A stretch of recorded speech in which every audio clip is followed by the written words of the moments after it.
Video like जरूर कर लीजिए और ऐसे वीडियो लगातार फ्री में पाने के लिए चैनल को तुरंत सब्सक्राइब कर लीजिए और बेल आइकन को जरूर टैप कर लीजिए ताकि आगे भी सारे वीडियो आपको मिलते रहे। यूट्यूब में फॉलो करते हैं तो प्लीज ये वाला फ्री टेलीग्राम चैनल जरूर ज्वाइन कर लीजिएगा। सारे नोटिफिकेशन सारे अपडेट यहीं पे आते हैं, ध्यान रखिए। नमस्कार दोस्तों, एग्जाम प्रिपरेशन में एक बार फिर से मैं प्रियंका आप सभी का स्वागत करती हूं। आज की क्लास में आप सभी को पता है मॉक टेस्ट थर्ड है हिंदी का, जिसको आज मैं सॉल्व कराने वाली हूं। ध्यान से पूरा वीडियो देखिए। आपका जो भी स्कोर रहा वो आप कमेंट करके बताइएगा। वीडियो अच्छा लगे तो प्लीज़ लाइक करना मत भूलिएगा। चैनल पर न्यू है तो आपको जानकारी देना चाहूँगी कि रात को 9 बजे ये मॉक टेस्ट सीरीज चल रही है। डेली आप इस क्लास को फॉलो कर सकते हैं। चैनल पर विजिट करेंगे तो मैंने प्लेलिस्ट बना दी है। आपको जो भी मॉक टेस्ट चल रहे हैं आर री एग्ज़ाम के लिए, वो सारे एक ही प्लेलिस्ट में मैंने ऐड किए हुए हैं। जीएस का अलग कर दिया है, हिंदी का अलग कर दिया, क्योंकि आप सभी को एक दिक्कत है कि वीडियो बहुत ज़्यादा लेंदी हो जा रहा है, तो 2 टुकड़ों में किया है। एक हिंदी का अलग है और जीएस का अलग है। लेकिन आप सभी को पता होना चाहिए इस बार पेपर आपका एक ही में होगा। 3 घंटे का पेपर होगा। हिंदी जीएस को एक साथ सॉल्व करना है, ठीक है। तो उसी तरह से अपनी प्रैक्टिस करते चलिएगा। जो भी बच्चे पेड कोर्स के बारे में पूछ रहे हैं, तो यहाँ पर मैं डेली एक टेस्ट सीरीज सॉल्व कराती हूँ, लेकिन आपको subject wise test, mock test जो कि फुल लेंथ है, और इसके अलावा जो क्लासेस हैं वो सारी आपको एक जगह मिल जाएंगी। पूरा स्टडी मटेरियल पाने के लिए डिस्क्रिप्शन बॉक्स में मैंने नंबर दिया है, उन पर कॉन्टैक्ट कीजिए। व्हाट्सएप मैसेज या कॉल के थ्रू आपको इन्फॉर्मेशन प्रोवाइड की जाएगी। आप जो भी कोर्स ज्वाइन करना चाहते हैं आर के लिए, या जो भी बच्चे यूपीपीसीएस को टारगेट कर रहे हैं 2025 वाला एग्जाम प्री प्लस मेंस की तैयारी शुरू कर सकते हैं।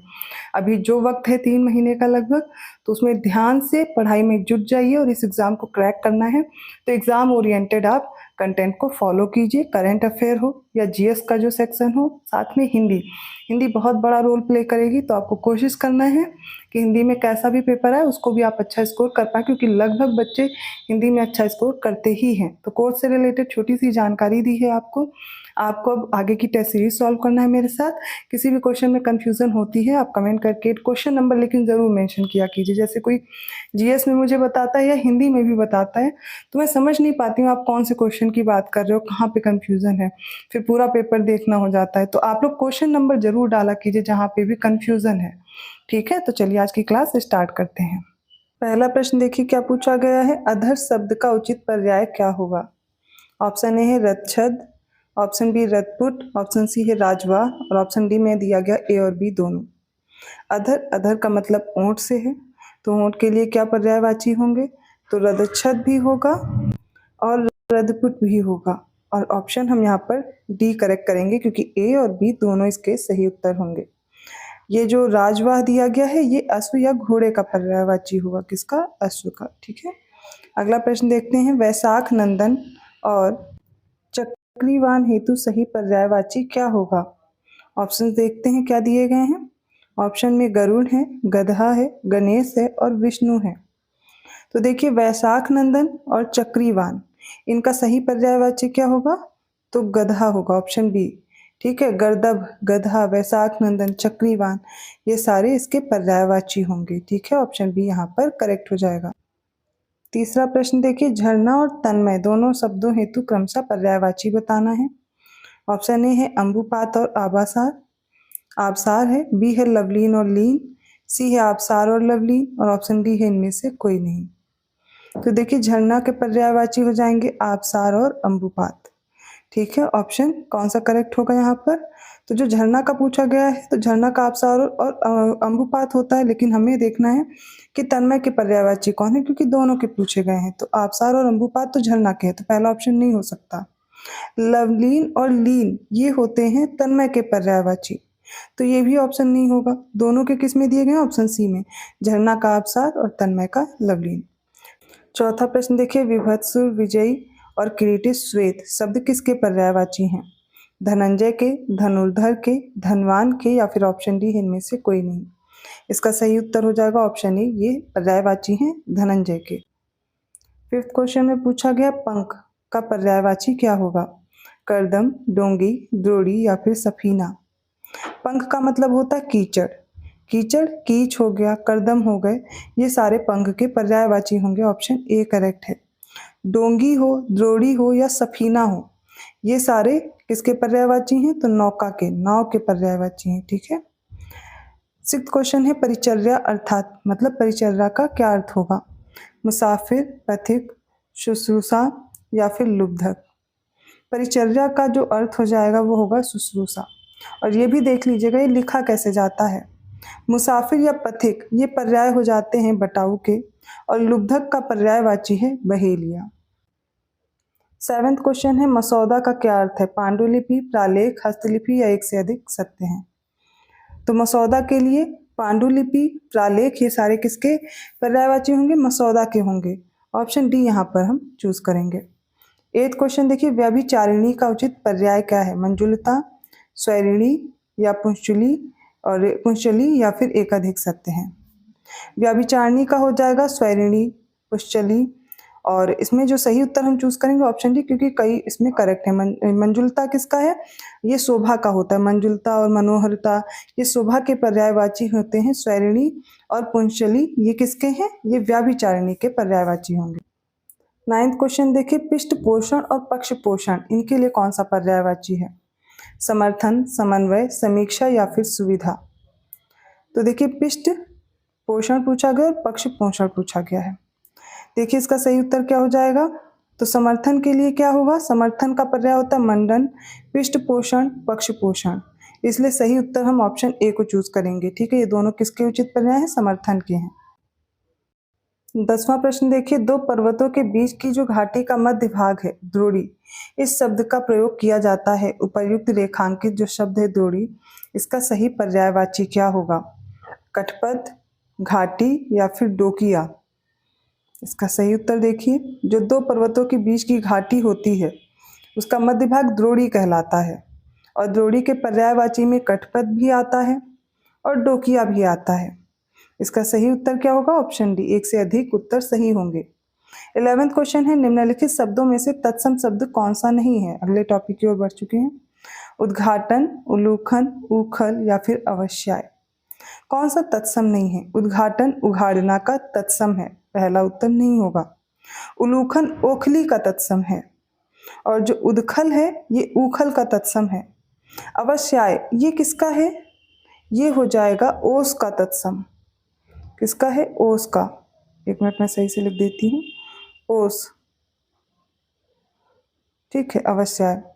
लेकिन आप देखिए यहाँ पर मैंने जो उखल बोला ये तद्भव बोला था, और ये उद्खल का क्या होगा? ये हो जाएगा तत्सम उद्खल उखल का। तो ऑप्शन सी करेक्ट है, उखल तद्भव है, बाकी ये तीनों के तीनों तत्सम होंगे। 12वां क्वेश्चन देखिए, कुक्षी एक तत्सम शब्द है, इसका तद्भव क्या होगा? कोख, कोस, कोठा या फिर किस। तो कोख का होता है कुक्षी, ऑप्शन ए करेक्ट है, और कोस का क्रोश होता है। ठीक है, तत्सम कोस का क्रोश होगा। किस का क्या होगा? कस। क्या हो जाएगा? कस। ठीक है, अगले प्रश्न की ओर बढ़ते हैं। 13वां प्रश्न है, कौन सी तद्भव तत्सम जोड़ी गलत दी गई है?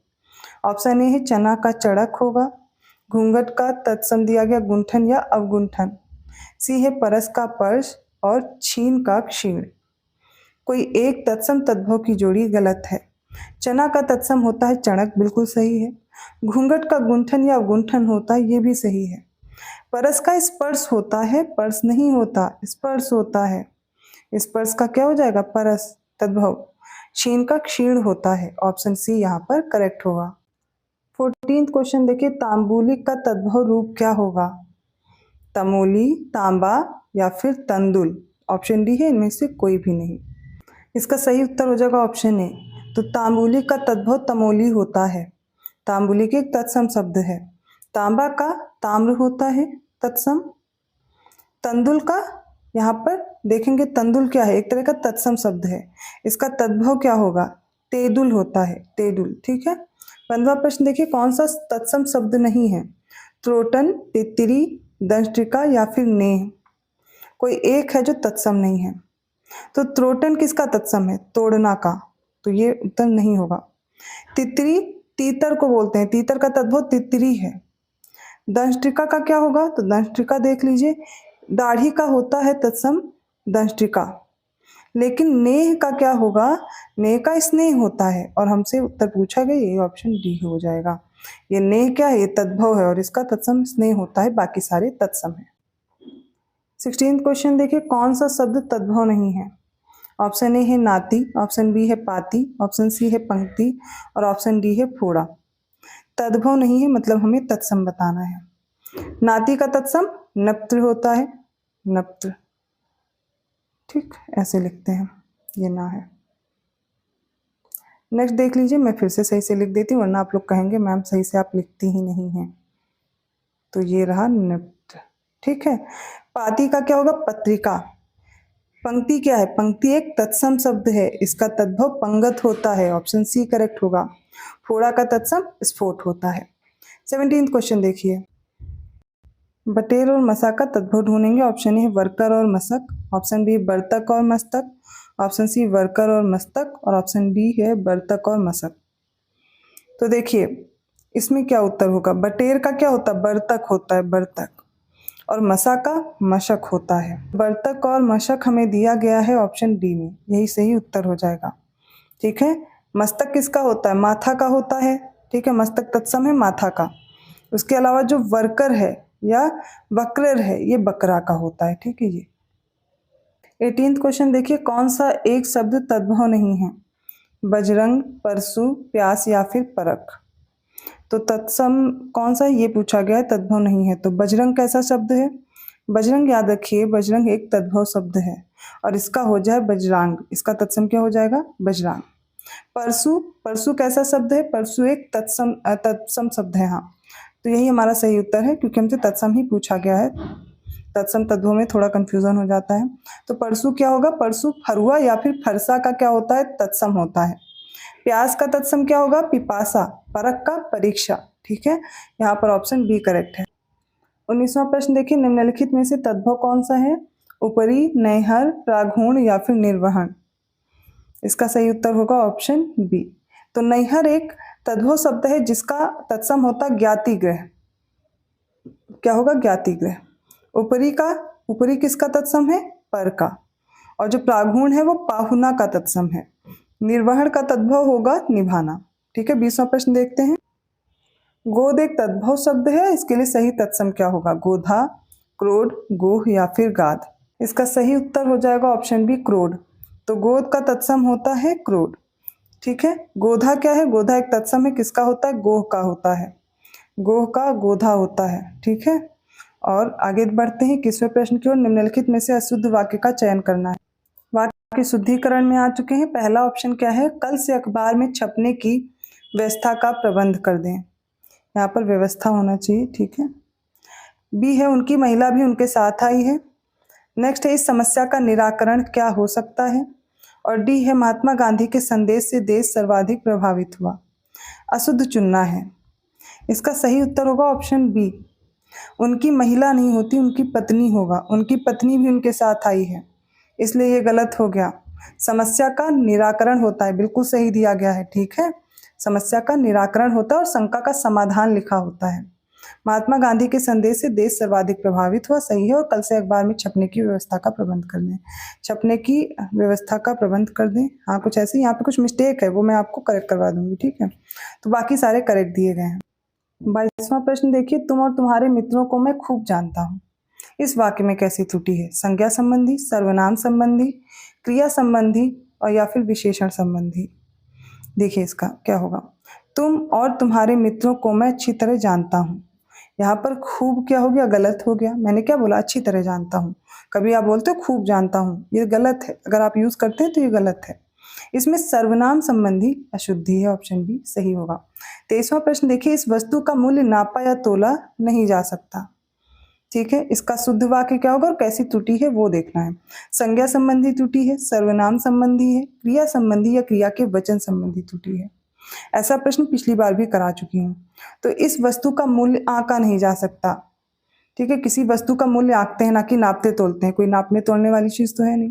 तो यहाँ पर कैसी हो जाएगी त्रुटि? यहाँ पर क्रिया संबंधी त्रुटि है। ठीक है, 24th क्वेश्चन देखिए, आपको सेवानिवृत्ति के बाद के भावी जीवन के लिए शुभकामनाएं। अब इस वाक्य का शुद्ध रूप क्या होगा? ऑप्शन है आपको सेवानिवृत्ति के बाद शेष जीवन के लिए शुभकामनाएं, या फिर ऑप्शन बी आपको सेवानिवृत्ति के बाद भविष्य के जीवन के लिए शुभकामनाएं, सी है आपको सेवानिवृत्ति के बाद के भावी जीवन की शुभकामनाएं, या फिर सभी अशुद्ध हैं। ठीक है, इसका सही उत्तर क्या होगा? आपको सेवानिवृत्ति के बाद शेष जीवन के लिए शुभकामनाएं। ठीक है, सही उत्तर ये हो जाएगा। 25th क्वेश्चन देखिए, जगत गुरु एक अशुद्ध शब्द है, इसका शुद्ध रूप क्या होगा? ऑप्शन ए है जगत गुरु, ऑप्शन बी है जगत गुरु, ऑप्शन सी है जगत जिसमें हलंत लगा हुआ है दाब पर, जगत गुरु और फिर जगत गुरु दिया गया है। तो जगत गुरु कैसे लिखते हैं ये बताना है हमें। इसका सही उत्तर हो जाएगा ऑप्शन डी, जगत गुरु ऐसे लिखते हैं। ठीक है, तो यहाँ पर रा पे छोटे उ की मात्रा है, ये भी ध्यान रखिएगा, और दा पर हलंत है। 26वां प्रश्न देखिए, अशुद्ध वर्तनी युक्त शब्द का चयन करें। राजसूय, बलिष्ठ, सन्मुख या निष्कपट। कोई एक है जो अशुद्ध है और वो क्या हो जाएगा? सन्मुख। सन्मुख देखा है क्या? सम्मुख होता है, क्या होगा? सम्मुख। बाकी राजसूय ये भी सही है, बलिष्ठ भी सही है और निष्कपट भी सही है।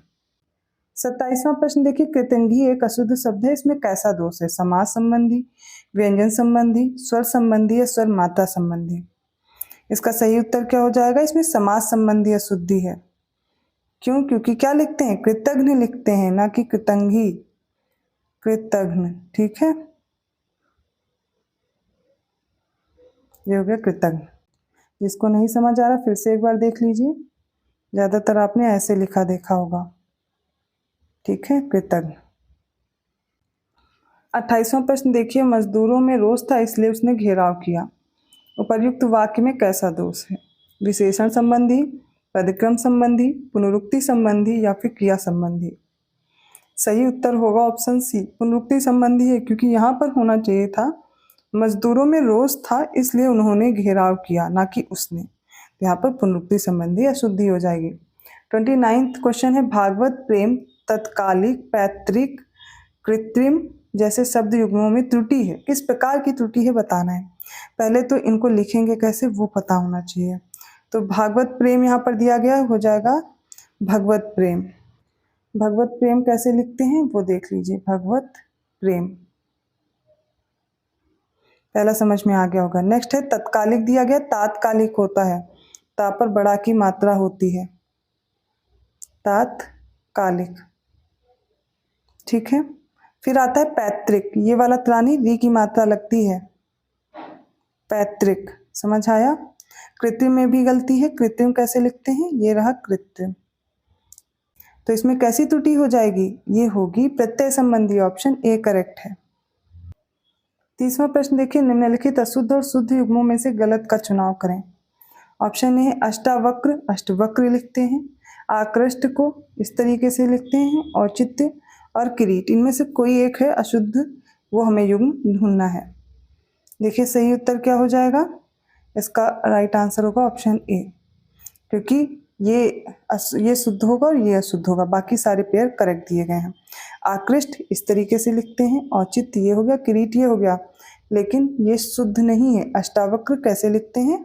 तो अष्टावक्र आपको दिया गया है सामने, वही है, लेकिन बस क्या किया गया है, ये जो अशुद्ध की जगह शुद्ध लिखा गया और शुद्ध की जगह अशुद्ध, ऑप्शन ए होगा। 31वां क्वेश्चन देखिए, विशेष विशेषण युग्मों में से त्रुटिपूर्ण छांटना है। अग्नि का आग्नेय, प्रथा से पार्थ होता है, स्वाद का स्वादु, रोम का रोमन। देखिए विशेषण विशेष की कौन सी जोड़ी गलत है? तो ऑप्शन डी होगा, रोम से रोमश होगा, रोमश शलजम वाला सा लगेगा, रोमस। अग्नि का विशेषण आग्नेय है, प्रथा का विशेषण पार्थ है, स्वाद का स्वादु होता है। 32वां क्वेश्चन देखिए, निम्नलिखित में कौन सा विशेषण है? ऑप्शन ए है अभिषेक, ऑप्शन बी है अजित, ऑप्शन सी है आकर्षण और ऑप्शन डी है उपेक्षा। इसमें जो विशेषण है वो हो जाएगा ऑप्शन बी अजित। ठीक है, अजय से अजित विशेषण बनेगा। अभिषेक का विशेषण क्या होगा? अभिषिक्त। आकर्षण का विशेषण आकृष्ट होता है और उपेक्षा का उपेक्षित होगा। 33वां प्रश्न देखिए, देखें कि कौन सा विशेषण नहीं है। फिक्र, ईश्वरी, ईर्ष्य या उत्तेजना। तो देखिए इसमें से जो फिक्र शब्द है ये एक तरह का विशेष्य है, बाकी सारे क्या हो जाएंगे? विशेषण हो जाएंगे। ईश्वरी और उत्तेजना और ईर्ष्य ये सारे विशेषण शब्द हैं। 34वां क्वेश्चन देखिए, भोले बालक ने क्रूर डाकू के कठोर हृदय में कमल भावना जगा दी। इसमें से बताना कौन सा विशेष्य है और कितने हैं विशेष, 1 2 3 4 में से बताना है। तो देखिए यहाँ पर क्या होगा, यहाँ पर सही उत्तर क्या हो जाएगा? 4 विशेष्य हैं। 35वां क्वेश्चन देखिए, निम्नलिखित में से विशेषण शब्द कौन सा है? क्रुद्ध, विषाद, मानस या फिर अनासक्ति। इसका सही उत्तर देखिए क्या हो जाएगा। इसका राइट आंसर होगा यहाँ पर ऑप्शन ए, क्रुद्ध। क्रुद्ध क्या हो जाएगा, विशेषण है, क्रोध का क्रुद्ध हो जाएगा। विषाद, मानस, अनासक्ति सारे विशेष शब्द हैं। 36 क्वेश्चन देखिए, मुझे कहानी की कोई किताब खरीदनी है, उपयुक्त वाक्य में कैसा विशेषण है? निश्चयवाचक सार्वनामिक विशेषण, संकेतवाचक सार्वनामिक विशेषण, अनिश्चयवाचक या फिर संबंधवाचक सार्वनामिक विशेषण। मुझे कहानी की कोई किताब खरीदनी है, इस वाक्य में अनिश्चय सार्वनामिक विशेषण है। कोई किताब खरीदनी है, ठीक है, निश्चित नहीं है। ऑप्शन सी करेक्ट होगा। 37 क्वेश्चन देखिए, विद्यालय में 1/4 बच्चे अनुपस्थित हैं। इस वाक्य में जो चौथाई है ये शब्द कौन सा विशेषण है? अपूर्णांक बोधक विशेषण, संकेतवाचक विशेषण, क्रमवाचक विशेषण या फिर अनिश्चयवाचक विशेषण। इसका सही उत्तर हो जाएगा, इस वाक्य में जो चौथाई दिया गया है ये कैसा विशेषण हो जाएगा? ये होगा ऑप्शन ए, अपूर्णांक विशेषण है। 1/4 दिया गया क्योंकि पूर्णांक का बोध नहीं हो रहा है, ये अपूर्णांक विशेषण होगा, ना कि संकेत, ना क्रम, ना निश्चय। 38वां प्रश्न देखिए, जब कर्ता एक काम समाप्त कर उसी क्षण दूसरी क्रिया में प्रवृत्त होता है तब पहली क्रिया क्या कहलाएगी? नाम धातु क्रिया, पूर्वकालिक क्रिया, नकारात्मक क्रिया या सकर्मक क्रिया। इसका सही उत्तर होगा ऑप्शन बी, पूर्वकालिक क्रिया। मतलब अगर कर्ता एक काम समाप्त कर चुका है और उसी क्षण दूसरी क्रिया में प्रवृत्त हो गया तो पहली क्रिया क्या हो जाएगी? वो हो जाएगी पूर्वकालिक क्रिया। 39वां क्वेश्चन देखिए, निम्नलिखित विशेष विशेषण युग्मों में से गलत का चुनाव करें। ऑप्शन ए है आराध्य का आराधना विशेषण होगा, आश्रय का आश्रित, आदर का आदृत और अकर्म का अकर्मण्य। देखिए कौन सा उत्तर सही होगा। तो आराधना का आराध्य होता है, विशेष क्या होगा? विशेष आराधना होता है और उसका विशेषण आराध्य होता है। बाकी आश्रय एक विशेष है, इसका आश्रित विशेषण होगा, आदर का आदृत हो जाएगा, कर्म का आकर्मण्य हो जाएगा। 40वां प्रश्न देखिए, हिंदी के वे शब्द जो अविकारी होते हैं और जिनका रूपांतर नहीं होता है वे शब्द क्या कहलाते हैं? अव्यय, उद्देश्य, प्रत्यय या फिर विधेय। इसका सही उत्तर होगा ऑप्शन ए, वे अव्यय कहलाते हैं। 41वां क्वेश्चन है, गौड़ का उचित विलोम शब्द क्या होगा? लाघव, मुख्य, औरस या फिर मधुर। तो देखिए गौरव होता है विलोम लाघव का, ठीक है। मुख्य का होगा गौड़, ये सही हो जाएगा। औरस जारज का विलोम है और तिक्त है मधुर का। 42वां क्वेश्चन देखिए, कौन सा विलोम युग्म अशुद्ध है? पहला है तालीम याफ्ता, ये जाहिल का विलोम होगा। तरुण बुद्धि का द्वेष सद्भावना विलोम है, नामवर का बदनाम। सही उत्तर देखिए, इसका सही उत्तर होगा ऑप्शन बी, तरुण का जो बुद्धि दिया गया है। तरुण का वृद्ध होगा, तरुण का मतलब कम उम्र वाला और वृद्ध का मतलब जिसकी अधिक उम्र हो। तरुण का वृद्ध होगा, ना कि बुद्धि। तालीम याफ्ता का जाहिल है, द्वेष का सद्भावना, नामवर का बदनाम। 43वां क्वेश्चन देखिए, अशुद्ध विलोम युग्म का चयन करें।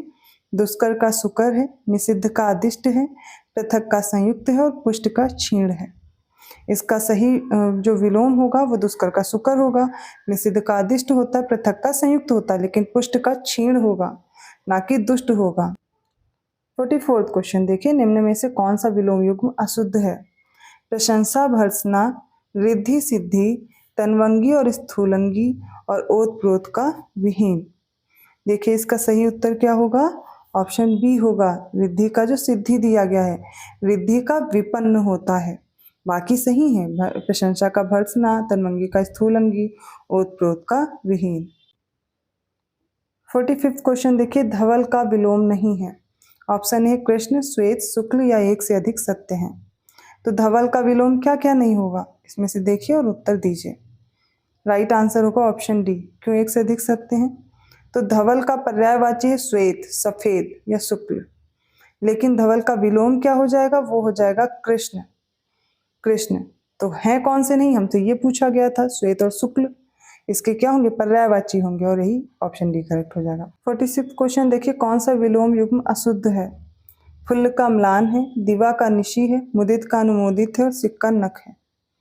इसका सही उत्तर होगा ऑप्शन सी, मुदित का अनुमोदित गलत दिया गया है। क्यों गलत दिया है वो देख लीजिए, मुदित का खिन्न होता है,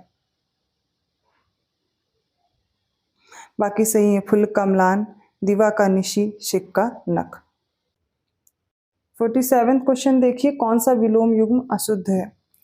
देखिए एक बच्चे का कमेंट आया था, कोई स्टूडेंट है और उन्होंने कमेंट किया था कि हाँ, सारे विलोम तो अशुद्ध हैं, तो मुझे लगा शायद वो कहना चाह रहे हैं कि सारे गलत पढ़ाए हैं। मैंने उनसे पूछा कि आप क्वेश्चन बताइए कौन सा है, अभी मैं पेपर में समझ पाई उनका कहने का मतलब ये था कि कौन-कौन से विलोम, मतलब लगभग तो सारे इसमें अशुद्ध ही पूछे गए हैं। तो क्वेश्चन सॉल्व करते वक़्त ध्यान नहीं रहता ना अशुद्ध पूछा है कि शुद्ध पूछा है। तो जिन्होंने भी ये कमेंट किया, हाँ, इसमें अशुद्ध ज़्यादा पूछे गए क्योंकि शुद्ध क्या होता है, डायरेक्ट आपने देखा कर लिया, लेकिन दिक्कत कहाँ पे आएगी कि अशुद्ध दिए गए तो ढूँढना पड़ रहा है, थोड़ा दिमाग लगाना पड़ रहा है। ऐसे क्वेश्चन आपके लिए थोड़ा टफ हो जा रहे हैं। तो शठता का निजता है, यौवन का वार्धक्य है, क्षीण का पुष्ट है और श्री गणेश का इतिश्री है। विलोम कौन सा अशुद्ध है, फिर से देखिए। राइट आंसर इसका क्या होगा, ऑप्शन ए। शठता का सज्जनता होता है, शठ का मतलब दुष्ट और सज्जनता इसका विलोम हो जाएगा, यही गलत था। यौवन का वार्धक्य है, क्षीण का पुष्ट होगा, श्री गणेश का इतिश्री। 48 क्वेश्चन देखिए, कौन सा विलोम अशुद्ध है। मुख्य का गौड़ होगा, मिश्रण का मृदु होगा, लुप्त का व्यक्त है और शीतल का उष्ण होगा। राइट आंसर ऑप्शन बी, मिश्रण का रुक्ष होता है ना कि मृदु होगा, बाकी सही है। मुख्य का गौड़, लुप्त का व्यक्त, शीतल का उष्ण। 49 क्वेश्चन है, कौन सा विलोम युग्म अशुद्ध है। सज्जन का खल, सद्धत का दुद्धत, सुंदर का भोंडा, स्वामी का भृत्य। सही उत्तर क्या होगा, ऑप्शन बी। तो यहाँ पर सद्धत का दुद्धत दिया गया, जबकि दुर्वृत्त होता है। कैसे लिखेंगे वो भी देख लीजिए, ठीक है। तो सद्धत का दुर्वृत्त, बाकी सही है। सज्जन का खल, सुंदर का भोंडा, स्वामी का भृत्य। 50वां प्रश्न है, निम्नलिखित में से कौन सा विलोम युग्म अशुद्ध है। प्रत्यक्ष का परोक्ष, प्रत्यर्थी का अर्थी, सदय का निर्दय, सच्चरित का दुष्कर। अब ऐसे प्रश्नों में आपके ना 4-4 विलोम तैयार हो रहे हैं। हर क्वेश्चन में अगर 10 दिए गए हैं तो लगभग आप 40 विलोम लगभग सॉल्व कर ले रहे हैं, इसलिए ध्यान दे करके पढ़िए। हर सेट में आपके 40 विलोम तैयार हो रहे हैं।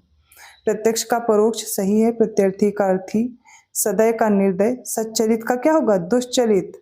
तो दुष्कर किसका है, सुकर का, ऑप्शन डी है गलत। 51 देखिए, प्रगल्भ शब्द का उचित अर्थ क्या है। होशियार, बेवकूफ, उत्साहित या फिर उलझना। तो चतुर या होशियार जो होते हैं उन्हें प्रगल्भ बोलते हैं, ऑप्शन ए करेक्ट है। 52nd क्वेश्चन है, अन्य मनस्क।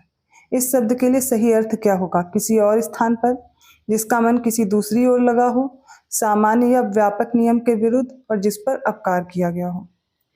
देखिए इसका सही उत्तर क्या होगा, इसका राइट आंसर होगा ऑप्शन बी, जिसका मन किसी दूसरी ओर लगा हो। देखिए हम लोगों में बहुत ज़्यादा कहावतें कही जाती है, क्या होता है जब कहीं और काम कर रहे हो मन कहीं और लगा, तो मम्मी लोग या कोई ऐसे बोल देती है मनंत चितंत, तो वही समझ लीजिए अन्य मनस्क को बोलना चाह रही है, ठीक है। तो किसी और स्थान पर तो अन्यत्र हो जाएगा इसका। सामान्य या व्यापक नियम के विरुद्ध अगर बात होगी तो वो एक अपवाद होगा, और जिस पर अपकार किया गया हो वो अपकृत होगा। 53rd क्वेश्चन देखिए, सद्रूप शब्द का सही मूल्यांकन करना है। अपना खाना खुद बनाने वाला, माफ कीजिएगा। बी है अपनत्व या अंधकार, सी है अच्छा या उत्तम और हितकारी धर्म, डी है इनमें से कोई नहीं।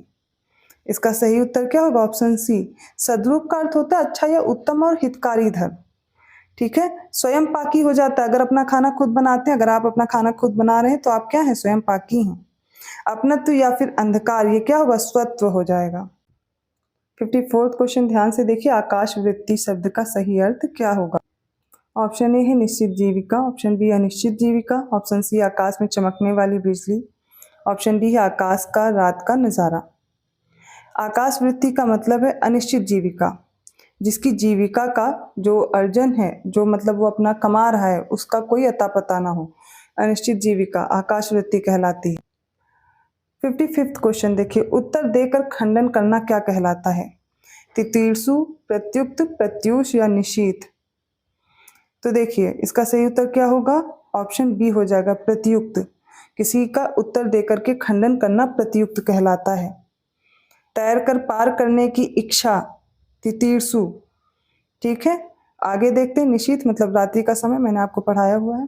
56 क्वेश्चन देखिए, जो अभी अभी उत्पन्न हुआ हो, अवध्य प्रसूत, अंत्य प्रसूत, अद्यत प्रसूत या अद्या प्रसूत।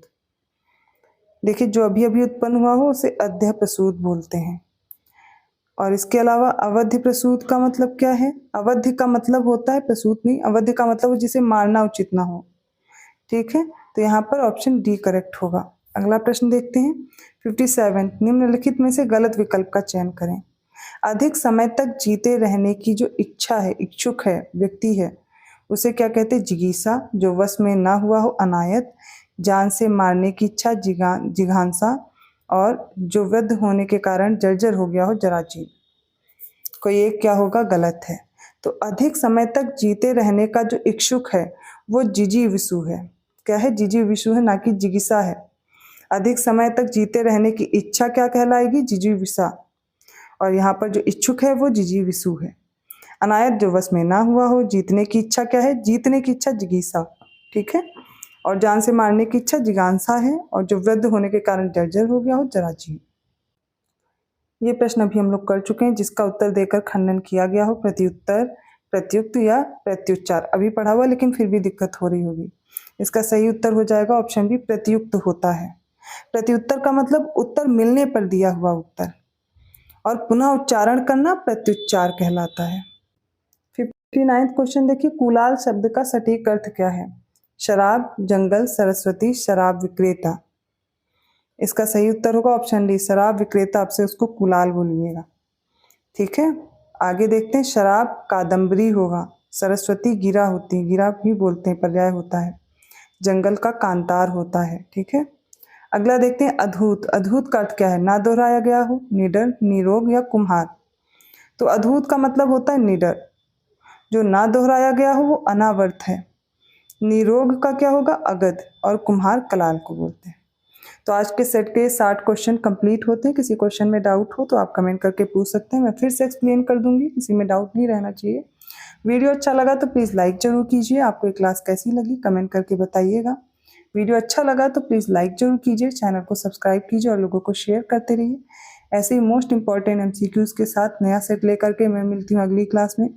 GS वाली क्लासेस और हिंदी वाली जो भी क्लासेस मॉक टेस्ट की हो रही हैं फुल लेंथ वाले, वो मैंने प्लेलिस्ट बना दी है, उनमें क्लासेस मैं ऐड कर रही हूँ। जिनको भी रिवाइज करना हो उस प्लेलिस्ट से कर लेंगे। अदर कोई आपको सुझाव देना है या फिर आप कोई और जानकारी चाहते हैं वो आप कमेंट करके बता सकते हैं। और पेड कोर्स में जो भी बच्चे इंटरेस्टेड हैं, PDF परचेज करना चाहते हैं, आपकी लगातार क्वेरीज आ रही हैं, मैं सबको जानकारी देना चाहती हूँ।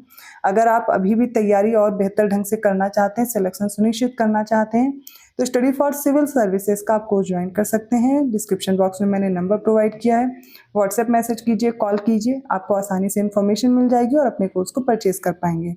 मैं मिलती हूँ अगली क्लास में, तब तक के लिए धन्यवाद।